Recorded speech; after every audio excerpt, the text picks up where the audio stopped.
Lo primero, queremos desde el equipo de profesionales que trabajamos en el Centro Sarco Habitae Ciudad de Badajoz agradeceros vuestra presencia aquí hoy, vuestra compañía en las primeras jornadas Sarco Habitae.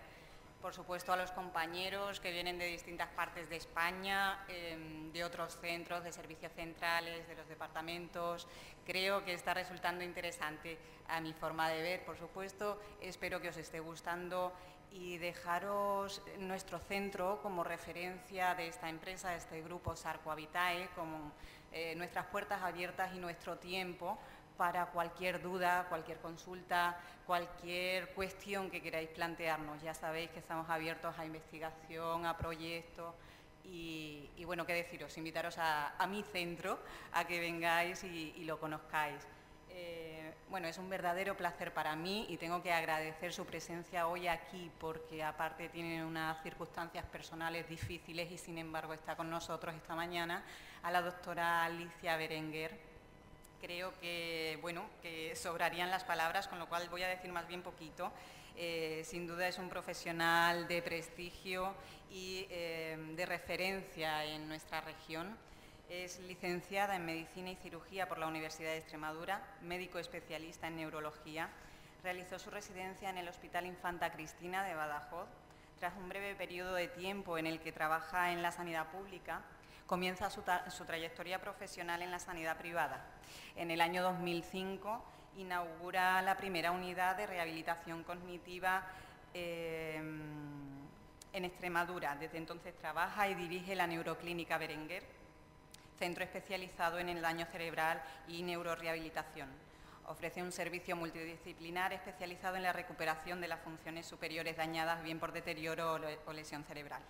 Nos va a ofrecer su ponencia, su conferencia de avances y tendencias en la intervención en demencias y dilemas éticos. Creo que vamos a disfrutar con ella y, bueno, lo dicho, muchas gracias a todos y a la ponente. Un placer. Buenos días, muchas gracias a Sarco Habitae por su invitación a participar en esta jornada y especialmente a José Luis y a Estrella, que han sido pues las personas con las que directamente he contactado. Esta charla ha sido una preparación conjunta realizada con la doctora Blanco, neuróloga también de Neuroclínica Berenguer, y aunque la presentación corre de mi cargo, pues quiero agradecer la colaboración en la preparación de todo este trabajo. He intentado ser lo más fiel posible al título que se me había asignado, de forma que la charla, como verán, está estructurada en dos partes. La primera parte, un punto de vista más clínico, en el que vamos a hablar de avances y tendencias en intervención en las demencias, es decir, fundamentalmente lo que es las líneas generales de tratamiento hoy en día. Y luego, pues la segunda parte, con un corte yo creo que totalmente diferente, los dilemas éticos que nos suponen las demencias. Yo creo que desde el momento inicial en el que nos enfrentamos a una demencia, son muchos los dilemas éticos que se plantean. Yo he planteado, o voy a exponer aquí, los que me parecen más relevantes desde el punto de vista del neurólogo. ¿Cuál es la percepción del neurólogo en la consulta? ¿Cuál es pues el enfrentamiento o el abordaje que tiene de esta patología y cuáles son los dilemas éticos más frecuentes? En este sentido, yo creo que los principios de la bioética que se han señalado antes, esos principios son incuestionables, pero la aplicación de esos principios a casos particulares ya a veces resulta más difícil, entre otras cosas porque puede haber un enfrentamiento entre unos principios u otros. Entonces, en ese sentido, toda esa segunda parte de dilemas éticos, creo que ahí no hay verdades absolutas, sino que se trata de aplicar esos principios, pero con un componente personal que es inevitable. En ese sentido, pues yo quiero invitar a todos los que me han precedido, que indiscutiblemente tienen experiencia en este tipo de abordajes, quiero invitarlos, si les parece adecuado y oportuno, a participar en lo que quieran y transformar lo que es una conferencia en lo que puede ser un debate que a veces pues puede enriquecer la presentación. Avances. Avances, últimamente en demencias estamos en un parón. Los principales avances que fueron realmente revolucionarios se producen a finales de los años 90. A finales de los 90 sale el primer fármaco que fue tacrina, que seguramente la mayoría de ustedes no lo conocen porque fue un fármaco que causó un punto de inflexión, no solo en el tratamiento, sino en todo el abordaje de las demencias, pero que tuvo una vida muy corta. ¿Por qué? Porque era el primer fármaco específico para la enfermedad de Alzheimer, pero tenía una toxicidad altísima. De hecho, yo personalmente solo he llegado a tratar a 2 pacientes con este fármaco y bueno, pues con unas alteraciones fundamentalmente hepáticas que limitaban mucho su uso.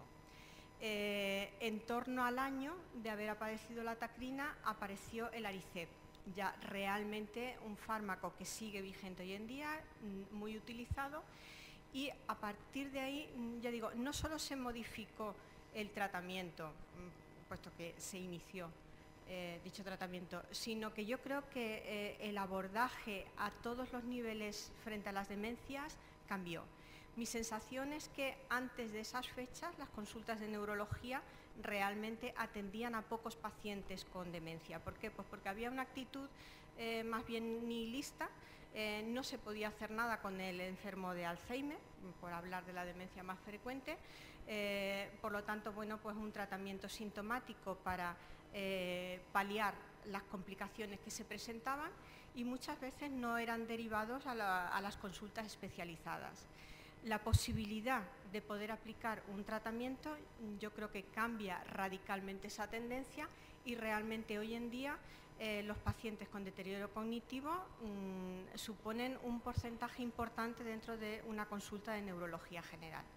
Entonces, ya digo, yo creo que en torno a esos años, finales de los 90, podemos situar un antes y un después en el abordaje de las demencias. Desde entonces han ido saliendo nuevos fármacos, pero la verdad es que llevamos ya varios años en los que hay un parón y de momento no tenemos ninguna novedad significativa.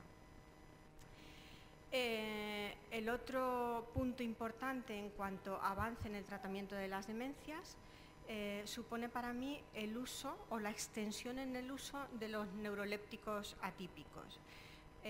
Los neurolépticos atípicos son fármacos de nueva generación que nos permiten de una forma bastante efectiva tratar los trastornos conductuales, los episodios de agitación, de agresividad, incluso pues, los síntomas como alucinaciones, delirios, con la ventaja que tienen sobre los neurolépticos clásicos de que son igualmente eficaces, pero con muchísimos menos efectos secundarios, sobre todo a nivel motor. Este para mí también ha sido bueno, pues un punto importante en cuanto a avance. No es novedoso, sí han salido neurolépticos nuevos en los últimos años, pero también el uso llevamos ya bueno, pues, bastantes años poniéndolo en práctica. No. A ver.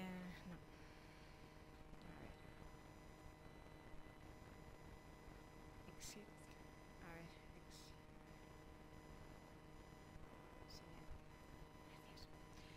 Gracias. Tratamiento de la demencia. Bueno, lo hemos estructurado en el tratamiento del trastorno cognitivo de la enfermedad de Alzheimer, puesto que hoy en día la enfermedad de Alzheimer es con diferencia la demencia más frecuente y es, junto con la demencia asociada a la enfermedad de Parkinson y la demencia con cuerpos de Lewy, la única que realmente tiene un tratamiento específico. El resto de las demencias sí que es cierto que son mucho menos frecuentes, pero no disponemos de tratamientos que realmente hayan mostrado una eficacia. Por otro lado, tenemos el tratamiento sintomático de los síntomas neuropsiquiátricos, que ahora abordaremos. No hay que olvidar el tratamiento conductual y ambiental, que muchas veces ayuda mucho a evitar muchos problemas y a disminuir los trastornos conductuales. Y luego el tratamiento de la enfermedad avanzada, que es más un tratamiento, pues como comentaban antes, de enfermedad crónica, en la que entran pues otra serie de consideraciones que no son específicas de demencias. El tratamiento farmacológico del trastorno cognitivo en la enfermedad de Alzheimer. Los objetivos que pretende son una mejoría y estabilización clínica y un enlentecimiento en la progresión. Bueno, hoy en día la enfermedad de Alzheimer es una enfermedad que, como todos sabemos, no tiene curación, pero cambia mucho un enfermo tratado, sobre todo si el tratamiento se instaura precozmente, a un enfermo no tratado.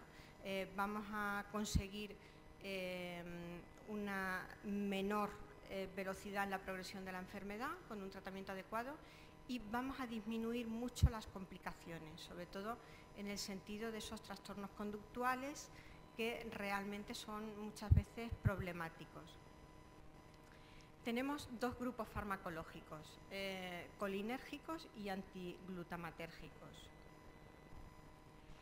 El tratamiento colinérgico está indicado desde la fase avanzada, desde las fases leves de la enfermedad y aporta beneficios a nivel cognitivo sobre las actividades de la vida diaria y en la evolución global de la enfermedad.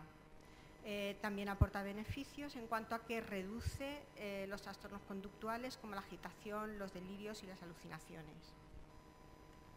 Estos fármacos son, bueno, el donepezilo, nombre comercial el Aricept, la galantamina, el Reminil y la rivastigmina, el Exelon y el Prometax. Y el otro grupo de fármacos son el único que hay, antiglutamatérgico, está indicada ya en fases moderadas o avanzadas, puede utilizarse en monoterapia o puede utilizarse asociado a alguno de los anteriores. Proporciona también beneficios en la esfera cognitiva y funcional y el único fármaco del que disponemos es la memantina, con nombre comercial Axura o Evixa. Aparte de los tratamientos farmacológicos, son importantes los tratamientos no farmacológicos de fundamentalmente la estimulación cognitiva. Maximiza las capacidades cognitivas del paciente, minimizando su pérdida funcional. Estudios científicos demuestran su eficacia en fases iniciales de la enfermedad y combinada con la terapia farmacológica y psicosocial genera una mejora tanto de la calidad de vida del paciente como la de su entorno. A veces no se da importancia a la estimulación cognitiva. En mi experiencia, la verdad que es tan positiva como los fármacos o más en cuanto a contener el estado cognitivo del paciente y enlentecer su deterioro.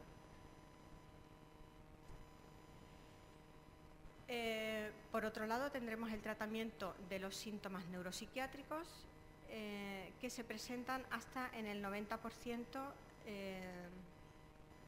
de los pacientes.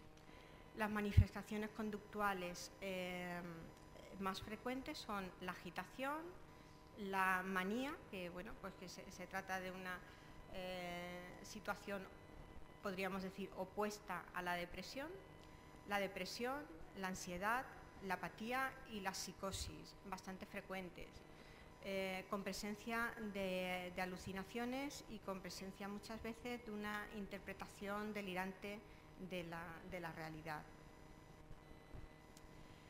Es importante, antes de abordar los tratamientos farmacológicos para este tipo de complicaciones, pararse a plantear intervenciones no farmacológicas. Muchas veces con modificaciones en el ambiente conseguimos disminuir este tipo de trastornos. Valorar factores desencadenantes. Muchas veces estos empeoramientos están provocados por enfermedades banales concomitantes.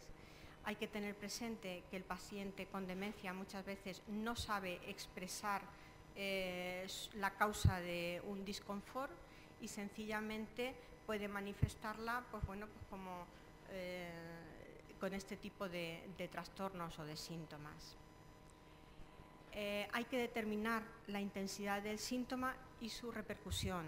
A veces, bueno, pues a veces hay presencia de alucinaciones, pero son alucinaciones benignas, entre comillas, muy ocasionales, muy esporádicas, y conviene plantearnos el beneficio-riesgo a la hora de aplicar otra serie de tratamientos, en concreto de tratamientos farmacológicos, para, bueno, pues no estar a veces matando mosquitos a cañonazos.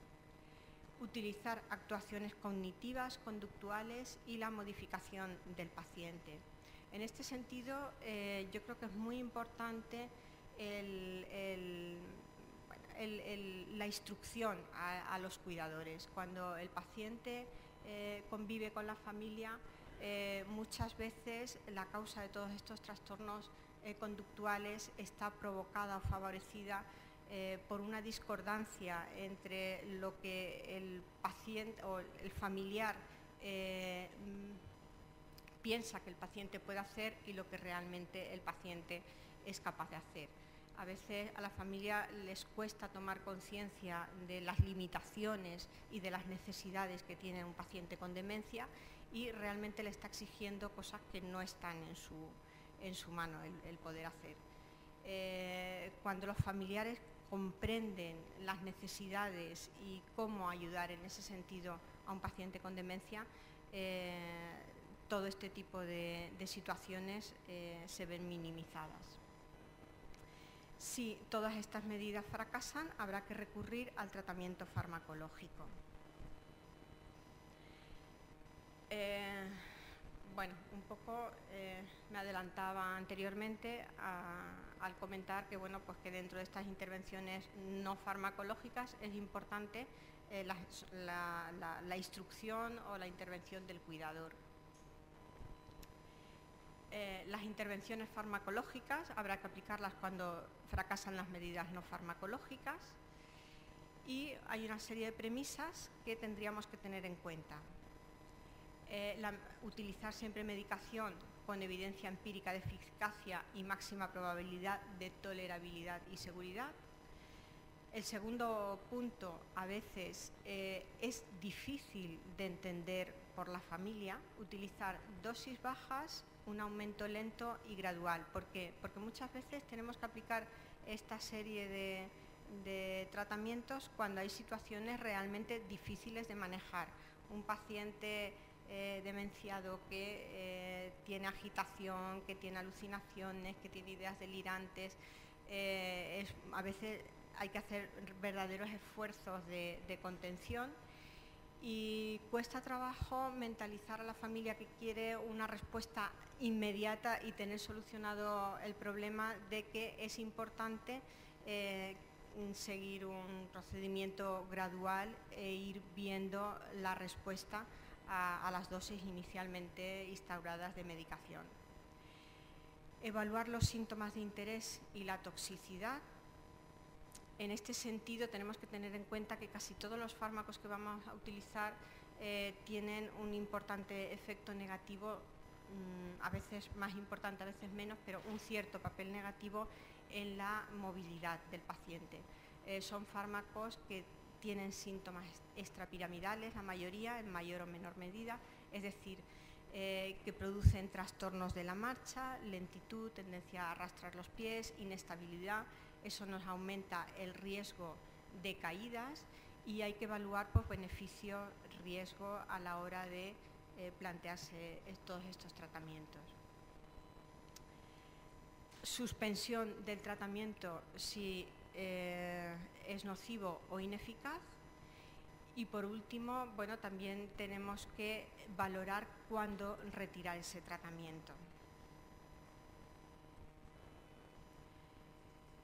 Los fármacos que vamos a utilizar normalmente los más usados son los antipsicóticos y en este sentido tenemos dos grupos. Los antipsicóticos atípicos son claramente los más utilizados en atención especializada, entre otras cosas porque todos estos fármacos requieren de visado en pacientes mayores de 75 años, con lo cual está limitando el uso en atención primaria. La ventaja que tiene que son muy efectivos, con muchos menos efectos secundarios a nivel motor. Hay que tener en cuenta que la enfermedad de Alzheimer, en general todas las demencias, no hay solo una afectación cognitiva, sino que en fases medias de la enfermedad vamos a encontrarnos síntomas motores, con trastornos de la marcha y con tendencia a las caídas, que es precisamente en esas fases medias de la enfermedad cuando vamos a requerir estos tratamientos, y por lo tanto debemos de recurrir a aquellos que nos empeoran en menor medida esos problemas. Frente a esto están los antipsicóticos clásicos, que ya digo, más utilizados en atención primaria, porque si el paciente es mayor de 75 años, realmente el médico de atención primaria tiene limitaciones para el uso de los mismos.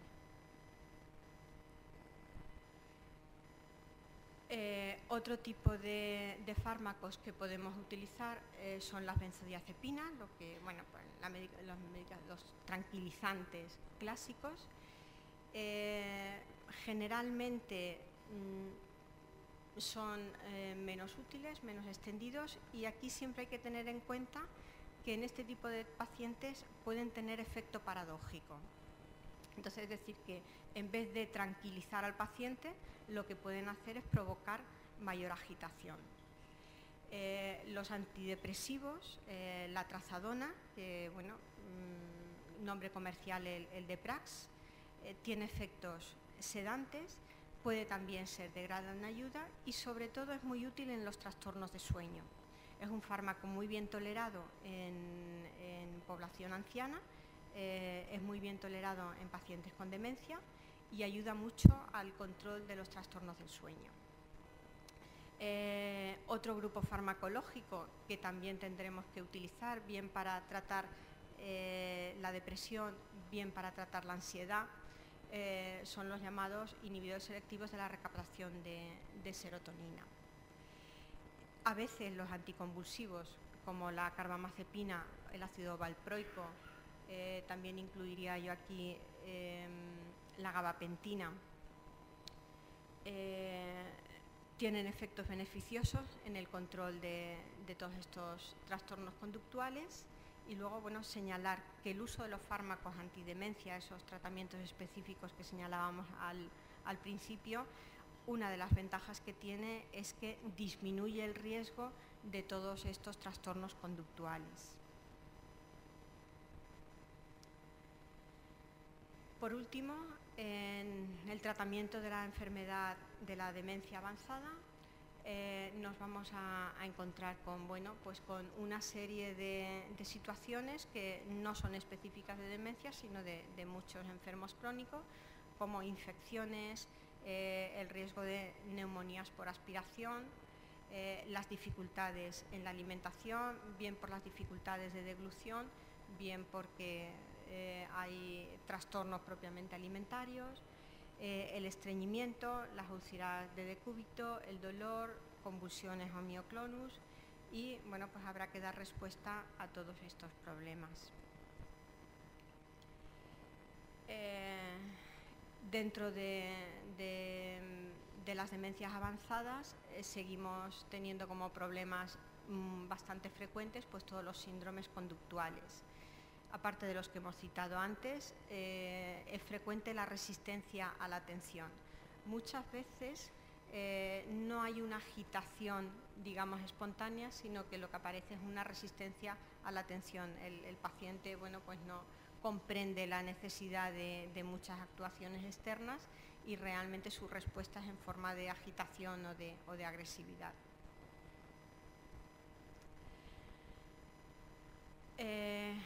Dilemas éticos. Los dilemas éticos, yo creo que la demencia plantea muchísimos dilemas éticos. Yo he resumido estos tres como los que más frecuentemente vemos o se nos suscitan en la consulta de neurología. El diagnóstico, las implicaciones que el diagnóstico tiene y sobre a quién se le debe de dar ese diagnóstico. la toma de decisiones y los cuidados en situaciones avanzadas. En cuanto al diagnóstico, se nos pueden plantear varios interrogantes. Primero, en otro tipo de enfermedades, nosotros pues, no tendríamos ningún planteamiento sobre a quién se le debe dar el diagnóstico. En este tipo de pacientes, yo me pregunto dos cosas. Uno, ¿se le debe de decir al enfermo o no se le debe decir al enfermo?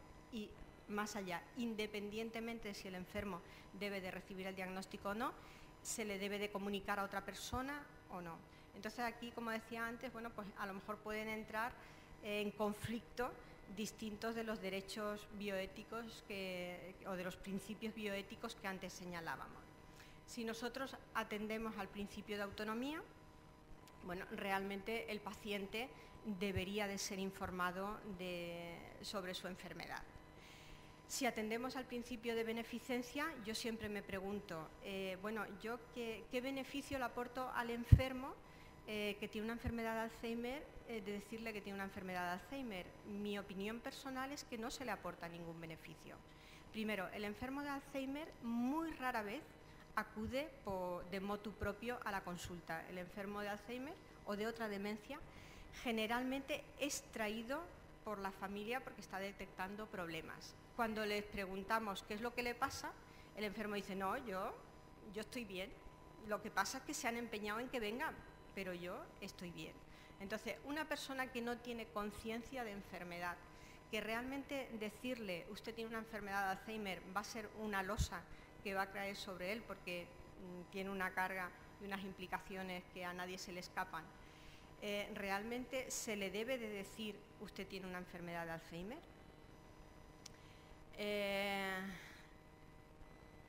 En cuanto al derecho a la confidencialidad, si un paciente viene solo, debemos de, porque si viene acompañado no tenemos ningún tipo de dilema, se informa tanto al cuidador como al paciente si se estima conveniente, pero en los casos excepcionales en que el paciente viene solo, ¿debemos de respetar ese derecho a la confidencialidad o debemos de realmente poner en conocimiento de algún familiar el diagnóstico o la sospecha diagnóstica? Mi opinión es que realmente debemos de informar a otra persona, porque todo lo que yo le diga al paciente posiblemente caiga en saco roto. Un paciente con demencia, aunque sea en una fase leve, realmente tú lo puedes ver 3 o 4 veces inicialmente sin que participe ningún otro miembro de la familia y darte cuenta de que realmente no estás haciendo nada.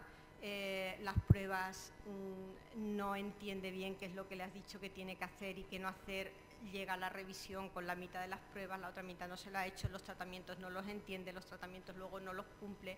Entonces, realmente hay que asumir que el enfermo con una demencia, incluso en fases iniciales, tiene dificultades para tomar decisiones. No tiene dificultades, no tiene limitación a la hora de tomar decisiones en cuestiones simples, pero cuando lo sacamos de sus cuestiones rutinarias, como puede ser eso, meterlo en lo que es un circuito de estudios médicos o iniciar un tratamiento nuevo, realmente, aunque sea una fase leve, el paciente tiene dificultades para mantener esa autonomía.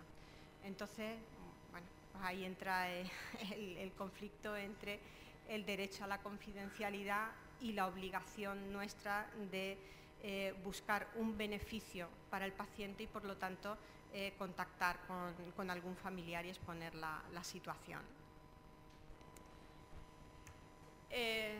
Otro tema importante en los dilemas éticos que nos plantean las demencias gira en torno a la toma de decisiones.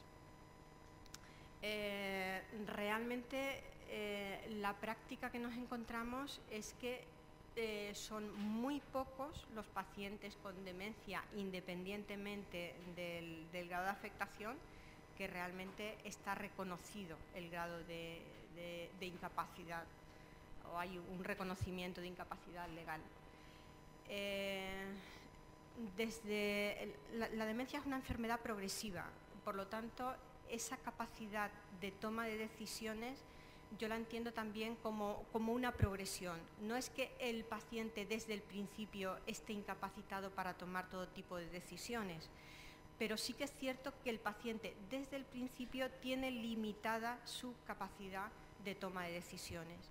Y entonces hay que mentalizar, por lo menos así yo lo intento y eso creo, hay que mentalizar al entorno de que alguien tiene que asumir esa toma de decisiones. Cuando el entorno, generalmente la familia, no es consciente de eso, se crean más problemas que beneficios.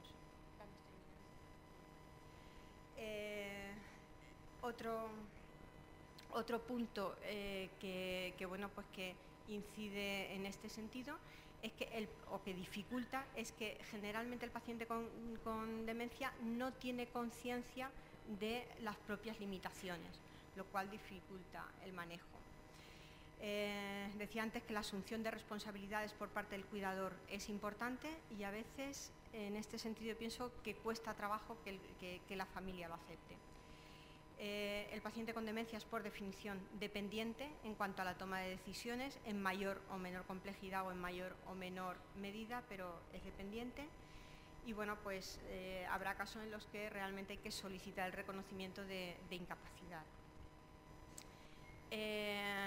Dilemas éticos que se plantean en demencias avanzadas, no voy a entrar en ellos, pero bueno, son los mismos que en todas las enfermedades crónicas.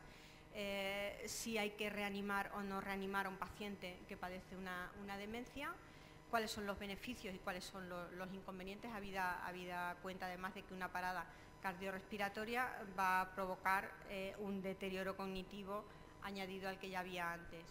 El traslado al ámbito de cuidados agudos, pues un poco en la línea de lo que se decía antes, algunos estudios apuntan a que la supervivencia de pacientes tratados en las propias residencias es mejor que la de aquellos pacientes que son trasladados a hospitales de cuidados agudos.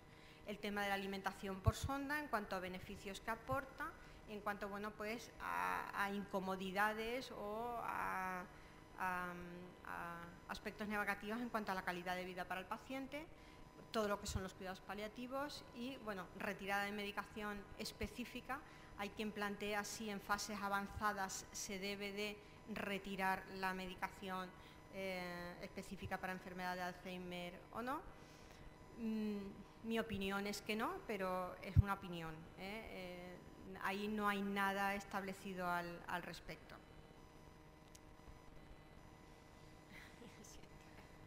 Muchas gracias. Muchas gracias.